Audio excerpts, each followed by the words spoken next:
நாங்க தொடுக்கிறதுக்கு முன்னாடியே இது அன்பார்லிமெண்ட் வேர்டு, இந்த வழக்குக்கு சம்பந்தம் இல்லாது. நீதிபதி மேலே அவதூறு வழக்கு 100க்கு 100 நீதியரசர் தலைமை நீதியரசர் எடுக்க வேண்டும். சத்தமா படிங்க.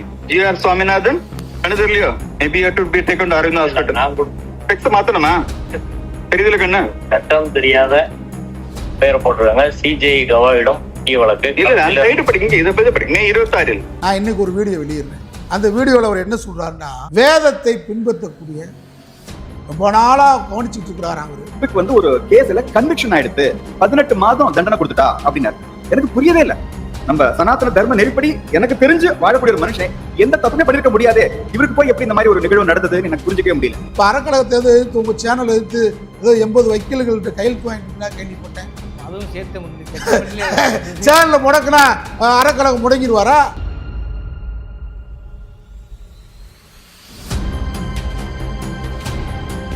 நான் கூட கோழைன்னு சொல்றதுக்கு வருத்தப்பட்டிருப்பேன். ஆனா இப்போ நான் திரும்ப சொல்றேன், நீங்க ஒரு கோழை தான்றாரு இல்லையா? அப்ப இந்த வார்த்தைகள்லாம் சரியா? நீதியரசர் வேலையை வந்து கோழை சர்டிபிகேட் கொடுக்குற வேலை இல்லை. அதான் நான் ரெக்வஸ்ட் உங்க மீது நான் குற்றச்சாட்டு வச்சதான் நீங்க சொல்றீங்க. அதை நீங்களே விசாரிக்கிறதுன்றது எந்த வகையில யாரு விசாரிச்ச? அப்போதைக்கு இன்னைக்கு யாரு விசாரிச்ச? அப்ப நாங்க எங்க விசாரிச்சோமா? You are assuming things. We are also conscious of the rule procedure. சரியா? We are not fools. Okay? தெளிவா இருங்க. உங்களோட கூட இருக்கிற மக்களுக்கும் ரிட்டையர்ட் ஜட்ஜஸ்க்கும் சொல்லுங்க அதை. சரியா? We are not fools. உங்களெல்லாம் போராளின்னு யார் சொன்னாங்கன்னு புரியல. Who gave the அடைமொழி என்றால் some comedy pieces here to our come on we'll pass the detailed order in the chamber. Drugs மட்டும் போடுறோம்.